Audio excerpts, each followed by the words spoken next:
प्रिय आत्माओं, जय श्री राधे कृष्ण। क्या होता है सुख दुख का रहस्य?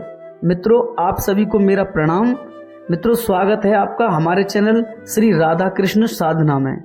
हम सब जीवन में सुख की तलाश करते हैं और दुख से बचना चाहते हैं, पर क्या कभी आपने सोचा है कि ये सुख दुख आखिर आते कहां से हैं? क्यों एक ही परिस्थिति में कोई मुस्कुरा रहा होता है और कोई टूट रहा होता है? तो आइए इस गूढ़ रहस्य को समझते हैं श्री कृष्ण के दिव्य ज्ञान से, श्रीमद् भगवत गीता के प्रकाश में। सुख दुख की असली परिभाषा क्या है? तो मित्रों, आपसे एक छोटी सी विनती है, अभी आपने हमारे चैनल को अभी तक सब्सक्राइब नहीं किया है तो चैनल को सब्सक्राइब कर लें, लाइक शेयर और कमेंट जरूर करें और वीडियो को अंत तक देखें और सुनें। श्री कृष्ण जी कहते हैं, सुख और दुख कोई स्थायी वस्तु नहीं है। ये शरीर और इंद्रियों के संपर्क से पैदा होते हैं और समय के साथ चले भी जाते हैं। हम जिन्हें सुख मानते हैं वे वास्तव में क्षणिक सुख होते हैं। स्वाद, पैसा, मान सम्मान या किसी रिश्ते से मिला आराम। और दुख भी वैसा ही है, कुछ समय बाद वह भी चला जाता है। इनका रहस्य यही है, ये सब अस्थायी हैं और बदलते रहते हैं। मन ही है सुख दुख का कारण। श्री कृष्ण जी कहते हैं कि जिसने मन को जीत लिया उसके लिए यह मन मित्र है, और जिसने नहीं जीता उसके लिए यही शत्रु भी है। इसका अर्थ है कि कोई व्यक्ति भौतिक दृष्टि से सब कुछ पाकर भी दुखी हो सकता है और कोई व्यक्ति कुछ खोकर भी प्रसन्न रह सकता है। मन की स्थिति ही सुख दुख तय करती है, न कि बाहरी हालात। समत्व, हर स्थिति में शांत रहना। गीता में श्री कृष्ण जी बार बार समत्व की बात करते हैं कि सुख दुख, लाभ हानि, जय पराजय, इन सभी में सम रहने वाला व्यक्ति ही योगी है। सच्चा सुख तो तभी मिलेगा जब हम दुख में टूटे नहीं और सुख में अहंकारी न हो। जो व्यक्ति हर स्थिति को ईश्वर की योजना मानकर स्वीकार कर लेता है वह सुख दुख के पार चला जाता है, और अपेक्षा ही दुख का कारण है मूल। श्री कृष्ण ने बताया कि जहां अपेक्षा है वहां बंधन है। हम जब किसी व्यक्ति, वस्तु या परिस्थिति से कुछ चाहते हैं और वो नहीं मिलता तो दुख होता है। रहस्य ये है कि सुख अपेक्षा में नहीं, समर्पण में है। ईश्वर को समर्पित कर्म और भाव ही शाश्वत सुख देते हैं। कर्म करो और फल की इच्छा मत करो। भगवान श्री कृष्ण का सबसे बड़ा उपदेश, कर्म किए जाओ, फल की चिंता मत करो। जब हम कर्म को भगवान के अर्पण मानकर कर्म करते हैं और फल को ईश्वर की इच्छा मानकर स्वीकार करते हैं, तब न सुख में उछलते हैं न दुख में टूटते हैं। यह रहस्य है आत्मिक संतुलन का, जिसे जानने वाला सच्चा ज्ञानी होता है। आत्मा न सुखी होती है न दुखी। श्री कृष्ण बताते हैं कि ये आत्मा न तो जन्म लेती है और न मरती है, न यह जलती है न कटती है। जब हम समझते हैं कि हमारा सच्चा स्वरूप यह शरीर नहीं बल्कि आत्मा है, तब सारी अनुभूतियां बदल जाती हैं। जो आत्मा को पहचान लेता है उसे कोई सुख अहंकार में नहीं डुबा सकता और कोई दुख उसे तोड़ भी नहीं सकता। दुख एक चेतावनी है, विनाश नहीं। श्री कृष्ण जी ने कभी दुख को शाप नहीं माना, क्योंकि बल्कि वह उसे जागरण का अवसर कहते हैं। दुख हमें रोकता है, जगाता है और दिशा दिखाता है। सुख हमें सोने देता है और दुख हमें जगा देता है। सच्चा सुख सेवा और भक्ति में है। श्री कृष्ण जी कहते हैं कि जो मुझ में लीन है, जो मेरी भक्ति करता है, वह सच्चा सुखी है। हम ईश्वर से जुड़ जाते हैं तो बाहर की स्थितियां हमें नहीं डिगा पाती। भक्ति, सेवा और प्रेम यही है शुद्ध सुख। बदलाव ही जीवन का नियम है, बदलाव से मत डरो। श्री कृष्ण जी कहते हैं और समझाते हैं कि जो आज है वह कल नहीं रहेगा, जो आज दुख है वह भी स्थायी नहीं है। तो क्यों हम अपने जीवन के अस्थायी दृश्यों को स्थायी समझकर परेशान हों? सुख दुख के इस बदलते रंगमंच को समझकर शांत रहता है, वही सच्चा ज्ञानी और सुखी होता है। अंत में समर्पण ही समाधान है। श्री कृष्ण जी अंत में कहते हैं, सर्वधर्मान परित्यज्य मामेकम शरणम व्रज, अर्थात सारे भ्रम, दुख और संघर्षों को छोड़कर मेरी शरण में आ जाओ, मैं तुम्हारे सारे बोझ उठाऊंगा। यह ही सबसे बड़ा रहस्य है। जब हम श्री कृष्ण जी पर विश्वास कर लेते हैं तो सुख और दुख दोनों ही हमारे गुरु बन जाते हैं। सुख और दुख दोनों ही जीवन के अध्याय हैं, ये आते हैं और चले जाते हैं, परंतु हमारे दृष्टिकोण से ही इनका प्रभाव तय होता है। श्री कृष्ण जी कहते हैं, समत्व, सेवा और समर्पण से हम इन दोनों के पार जा सकते हैं। अगर आपको यह ज्ञान प्रेरणादायक लगा हो तो इसे अपने जीवन में अपनाएं और दूसरों तक भी पहुंचाएं। मित्रों, आप जीवन में कितनी बार यह सोचते हैं कि क्यों मेरे साथ ही ऐसा होता है, मैंने क्या गलती की थी जो इतना दुख मिला है, या फिर सुख आखिर टिकता क्यों नहीं। हम सबकी यात्रा एक ही रास्ते से गुजरती है, सुख और दुख के बीच झूलती हुई, परंतु जो अंतर पैदा करता है वह है ज्ञान। और वो ज्ञान हमें किसी स्कूल, किताब या टीवी से नहीं बल्कि श्री कृष्ण जी से मिलता है। आज हम उसी गूढ़ रहस्य की बात करेंगे, सुख और दुख का असली रहस्य क्या है और इसे कैसे समझा जाए। जब जीवन सवाल करता है क्यों मैं, कभी ऐसा होता है कि आप पूरी मेहनत करते हैं, पूरी निष्ठा से अपने रिश्तों को निभाते हैं, हर काम ईमानदारी से करते हैं, फिर भी जिंदगी आपको दुख ही देती है। उस समय दिल से एक ही सवाल निकलता है, हे भगवान, मैंने क्या बिगाड़ा है। पर श्री कृष्ण जी कहते हैं, यह सवाल ही गलत है। असल सवाल यह होना चाहिए कि मैं अनुभव से क्या सीख सकता हूं। दुख तुम्हें तोड़ने नहीं आता, वह तुम्हें जगाने आता है। और जब तुम जगते हो तब समझ पाते हो कि दुख जीवन का अंत नहीं है बल्कि नया आरंभ है। सुख में खो जाना भी एक खतरा है। जब सुख आता है तो हम अक्सर सतर्क नहीं रहते। हम सोचते हैं अब सब ठीक है, अब कभी कुछ गलत नहीं होगा। पर सुख ही एक ऐसी परीक्षा है, क्योंकि जब सब अच्छा चल रहा होता है तो अहंकार धीरे धीरे हमारे अंदर चुपचाप घर कर जाता है। श्री कृष्ण जी कहते हैं कि अगर तुम सिर्फ सुख में जीना चाहते हो और दुख को नकारते हो तो तुम जीवन की आधी सच्चाई से भाग रहे होते हो। जीवन की सुंदरता इसी में है कि यह बदलता रहता है।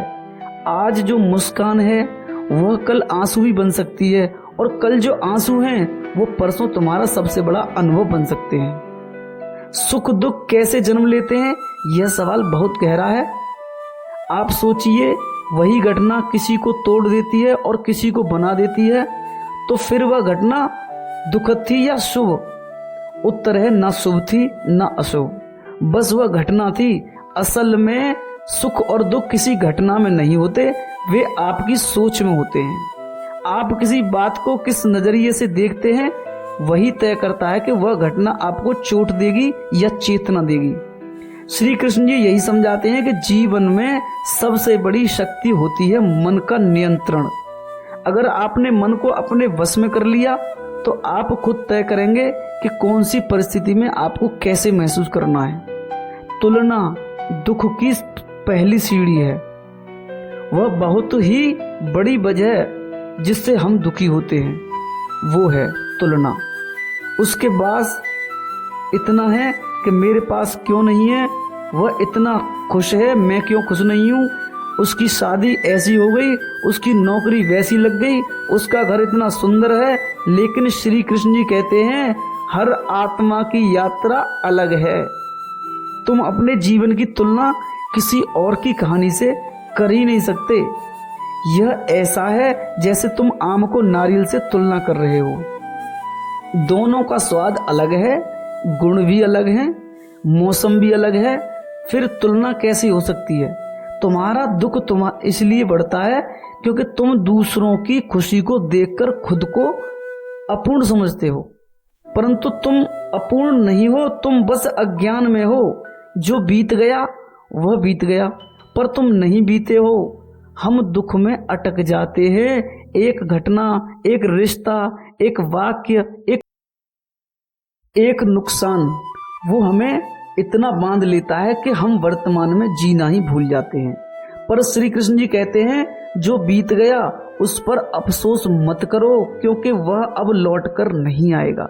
जो है वह अभी का क्षण है, उसी क्षण में शक्ति है, उसी में ईश्वर हैं। जब हम बीते हुए दुख में अटके रहते हैं तब हम भविष्य को भी अंधेरे में डाल देते हैं। हमें अपने आप से पूछना चाहिए, क्या मैं जीवन को आगे जीना चाहता हूँ या पीछे रोना चाहता हूँ?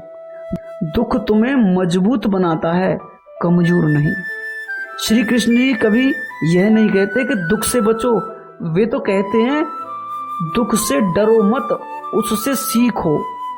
जब जीवन तुम्हें जमीन पर गिराता है तब वह तुम्हें यह सिखा रहा होता है कि अब तुम्हारे उड़ने का वक्त आ गया है। पर हम रोने लगते हैं, डरने लगते हैं, भागने लगते हैं।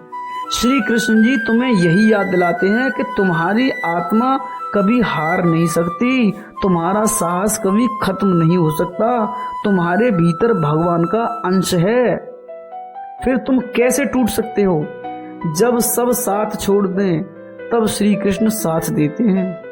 दुनिया में कई बार ऐसा होगा कि जिन पर तुम सबसे ज्यादा भरोसा करते हो वही तुम्हें छोड़ देंगे। पर याद रखना, श्री कृष्ण कभी नहीं छोड़ते। पर एक बात और, तुम भी उन्हें तभी पुकारते हो जब दुख आता है। पर श्री कृष्ण तो हमेशा तुम्हारे साथ हैं, तुम्हारे मन की शांति में हैं, तुम्हारे विचारों की गहराई में, तुम्हारी मुस्कान में, तुम्हारे आंसुओं में। जब सब दूर चले जाएं तब एक बार श्री कृष्ण को अपने दिल से पुकार कर देखो, तुम्हारा हर दुख, हर डर, हर भ्रम सब मिट जाएगा। क्योंकि कृष्ण सिर्फ भगवान नहीं है, वे तुम्हारी आत्मा की आवाज है। जीवन की सबसे बड़ी कला स्वीकार करना। कई बार दुख इसलिए आता है क्योंकि हम वास्तविकता को स्वीकार नहीं करते। हमें कुछ चाहिए और वह नहीं मिला तो दुख, हमें किसी ने छोड़ दिया तो दुख, हमें उम्मीद थी पर कुछ हो गया और कुछ नहीं हुआ तो दुख।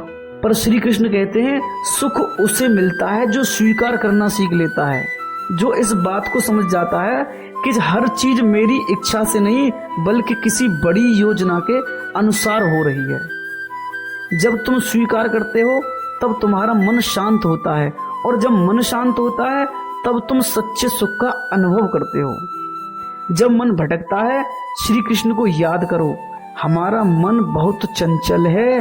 वह एक पल में अतीत में, दूसरे पल में भविष्य में और तीसरे पल में किसी कल्पना में पहुंच जाता है।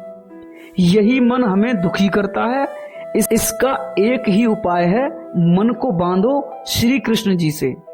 जब भी तुम्हें लगे कि तुम्हारा मन दुखी हो रहा है, जब भी लगे कि भय, चिंता और हताशा तुम्हें घेर रही है, तो बस एक पल आंखें बंद करके श्री कृष्ण का नाम लो। तुम देखोगे कि तुम्हारा मन शांत हो रहा है, तुम्हारा दिल हल्का हो रहा है। अंत में जो जैसा सोचता है वैसा ही जीता है। श्री कृष्ण जी एक अद्भुत बात सिखाते हैं, तुम्हारा जीवन तुम्हारी सोच का प्रतिबिंब है। अगर तुम हर परिस्थिति में अवसर देख सकते हो तो तुम सुखी रहोगे। अगर तुम हर परेशानी में समाधान खोज सकते हो तो तुम शक्तिशाली रहोगे। अगर तुम हर गिरावट को उठने का मौका मान सकते हो तो तुम कभी हार नहीं मानोगे। सुख और दुख कोई बाहर की चीज नहीं है, वे तो तुम्हारे भीतर के दृष्टिकोण से पैदा होते हैं। अब हम ये समझेंगे कि कैसे दुख का जीवन उपहार है, क्योंकि श्री कृष्ण कभी शिकायत नहीं करते, और कैसे हर मनुष्य श्री कृष्ण के जैसा बन सकता है, शांति और प्रेम से परिपूर्ण। दुख जीवन का उपहार है, सजा नहीं। जब जीवन में दुख आता है तो हम उसे एक सजा मान लेते हैं। हम सोचते हैं शायद मैंने कोई गलती की, इसलिए भगवान ने मुझे दुख दिया, परंतु श्री कृष्ण जी कहते हैं यह सोच ही दुख को और गहरा कर देती है। क्योंकि सच्चाई यह है कि दुख कोई सजा नहीं बल्कि ईश्वर का भेजा हुआ एक उपहार है। कैसा उपहार? यह तुम्हें तुम्हारी गहराई से परिचित कराता है। यह तुम्हें सिखाता है कि तुम किन बातों से बंधे हो। यह तुम्हें झकझोरता है ताकि तुम अपनी असली शक्ति को पहचानो। जिसने दुख को ताकत की तरह स्वीकार कर लिया, वह व्यक्ति फिर कभी किसी परिस्थिति से डरता नहीं है। वह जान जाता है कि जो भी हो रहा है वह मुझे तोड़ने नहीं, मुझे गढ़ने आया है।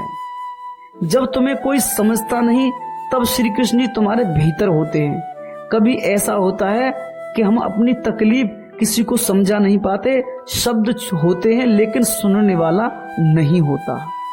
उस वक्त लगता है क्या कोई ऐसा है जो मेरे मन की बात बिना कहे जान ले? हाँ हैं श्री कृष्ण। श्री कृष्ण तुम्हारे भीतर हैं। वो तुम्हारे हर आंसू को देख रहे हैं, हर थकावट को देख रहे हैं और महसूस कर रहे हैं। तुम भले किसी से कुछ न कहो, पर श्री कृष्ण तुम्हारे मौन को भी सुनते हैं, क्योंकि वह बाहर नहीं रहते, वो तुम्हारी आत्मा में बसते हैं। और जब आत्मा पुकारती है, श्री कृष्ण दौड़े चले आते हैं। तुम्हारा दुख तुम्हें दूसरों के लिए प्रकाश बनाता है। जो व्यक्ति जीवन में अंधकार से गुजरता है, वो ही दूसरों के लिए रोशनी बनता है। तुम्हारा संघर्ष, तुम्हारा दर्द, तुम्हारी गिरावट, ये सब व्यर्थ नहीं जाते। ये तुम्हें एक ऐसा अनुभव देते हैं जो किसी किताब में नहीं मिलता। और फिर एक दिन कोई और तुम्हारे पास आ जाता है दुख में टूटा हुआ, और तब तुम्हारा अनुभव, तुम्हारा समझाया गया एक एक वाक्य उसकी जिंदगी बदल देता है। तभी तो श्री कृष्ण कहते हैं कि तुम्हारी कहानी सिर्फ तुम्हारी नहीं होती, वो कई औरों के लिए प्रेरणा भी बन सकती है, अगर तुम उसे स्वीकार कर लो। सुख से सीखने की जगह दुख सिखाता है। सुख जब आता है तो हम आराम करने लगते हैं, पर दुख जब आता है तब हम जागते हैं। सुख हमें सोने देता है, दुख हमें चेताता है। श्री कृष्ण जी कहते हैं जब जीवन में सब अच्छा चल रहा हो तब सावधान रहो, और जब कुछ टूट रहा हो तब सतर्क नहीं बल्कि शांत रहो, क्योंकि वहां से तुम्हारी असली यात्रा शुरू होती है। दुख वो शिक्षक है जो तुम्हें सबसे जरूरी सबक सिखाता है, स्वयं को पहचानना। कर्म में रचो, फल में नहीं।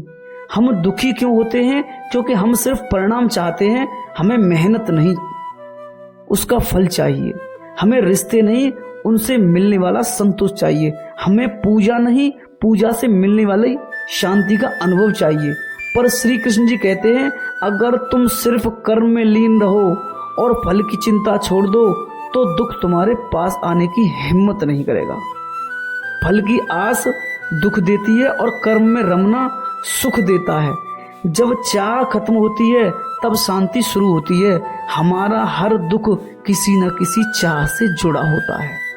कोई साथ दे ये चाह, कोई समझे ये चाह, कुछ मिल जाए ये चाह, कुछ खोएं ये चाह, कुछ न खोएं ये चाह। पर श्री कृष्ण हमें सिखाते हैं जहां चाह खत्म होती है वहीं शांति जन्म लेती है। सच्चा सुख चाह में नहीं, समर्पण में है। जब तुम कह पाते हो हे प्रभु जो है वही ठीक है, जो नहीं है उसकी जरूरत भी नहीं है, तब मन चुप हो जाता है। और जब मन चुप होता है तब ईश्वर बोलते हैं। रिश्तों में जब टूटन हो श्री कृष्ण की तरह प्रेम करो। कई बार जीवन का सबसे बड़ा दुख होता है रिश्तों का टूटना।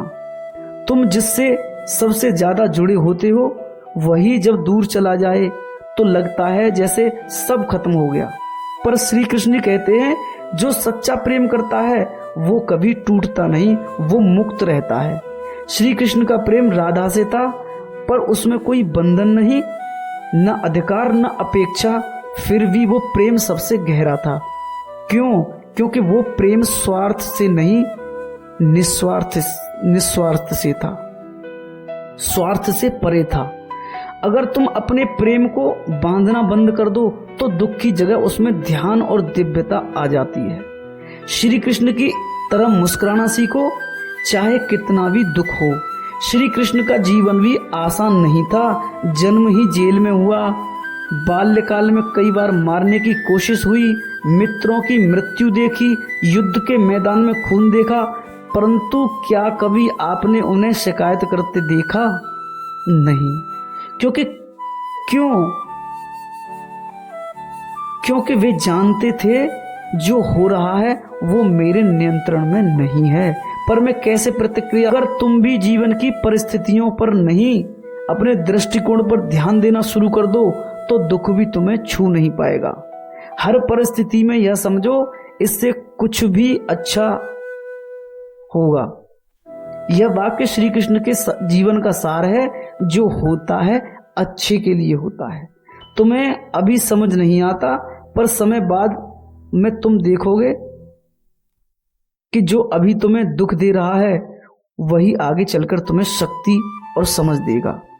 तो जब दुख आए तो रो नहीं, कहना शुरू करो, शायद इस अनुभव से कुछ सीखना है, शायद मुझे अगले स्तर के लिए तैयार करना है अपने आप को। जब तुम दुख से डरना छोड़ दोगे तब तुम हर अनुभव में श्री कृष्ण को देखोगे।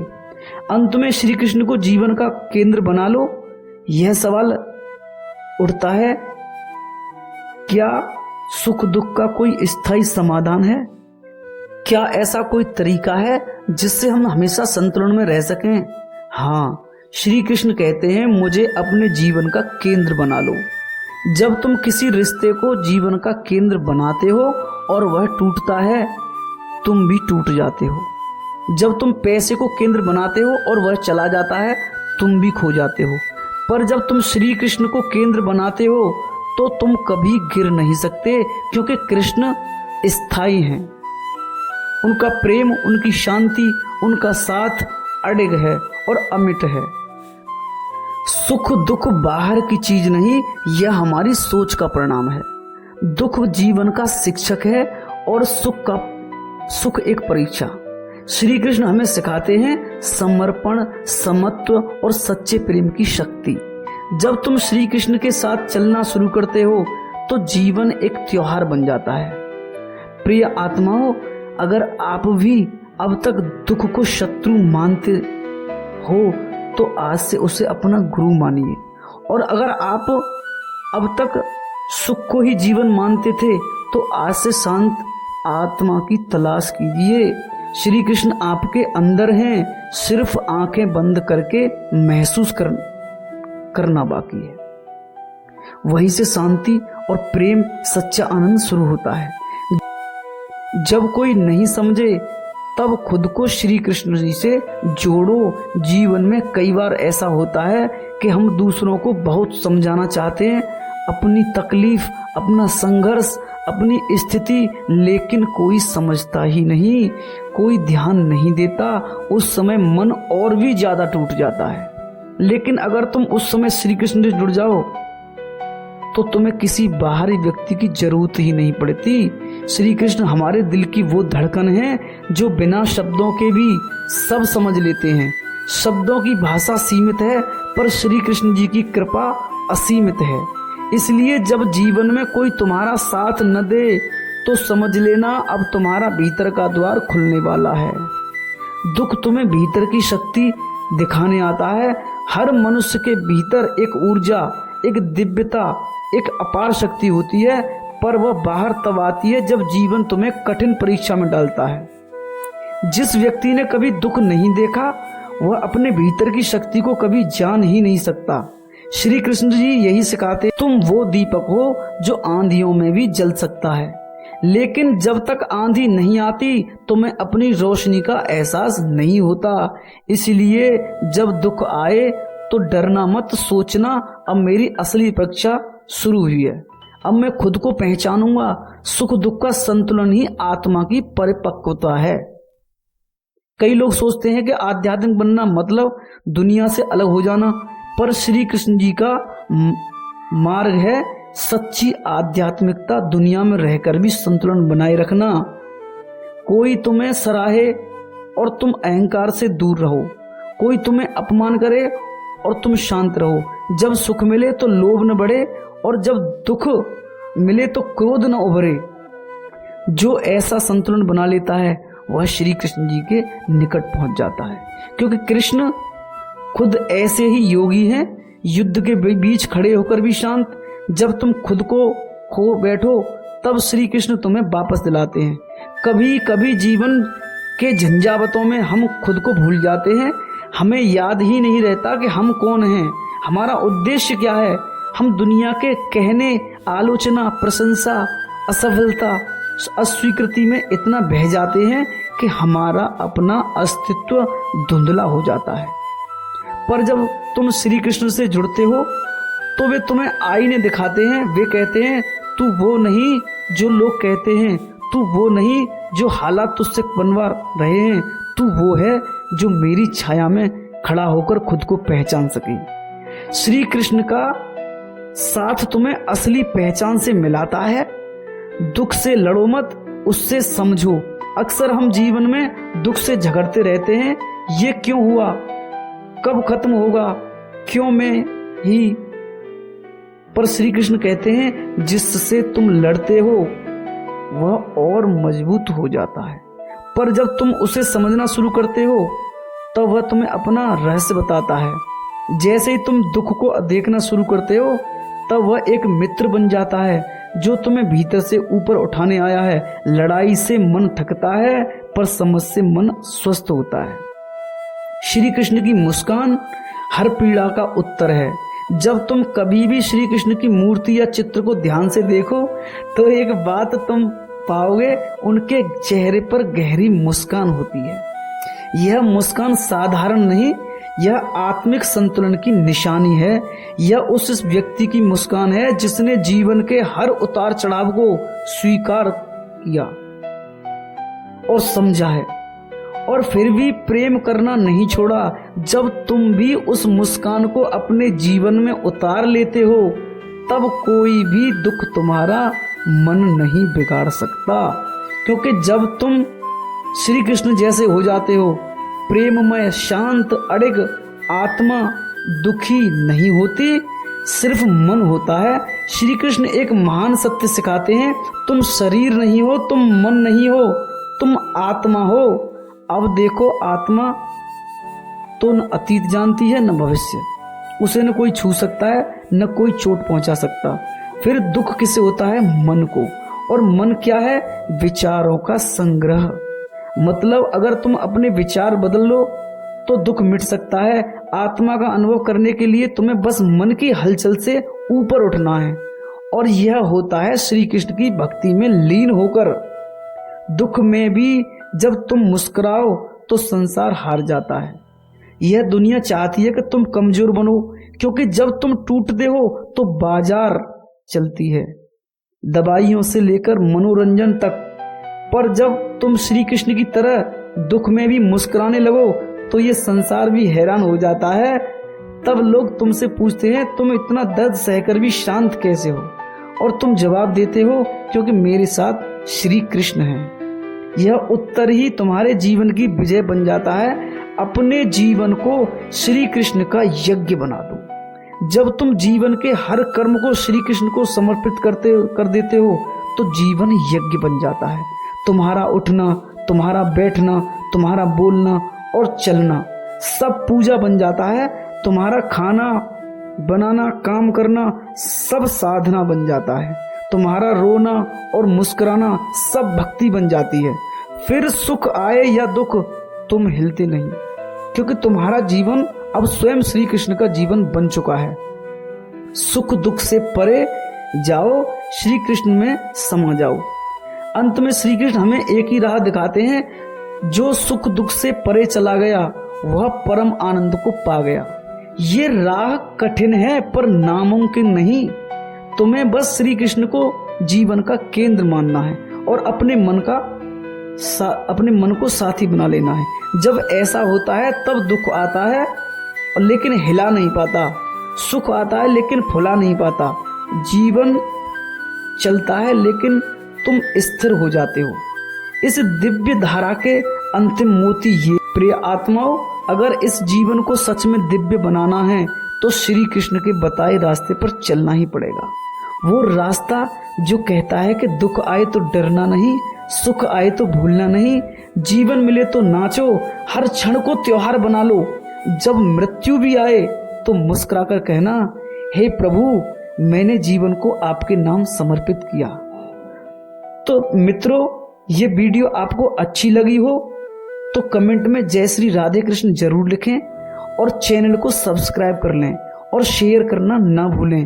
वीडियो को अंत तक देखने के लिए आपका आत्मा की गहराई से धन्यवाद। जय श्री कृष्ण।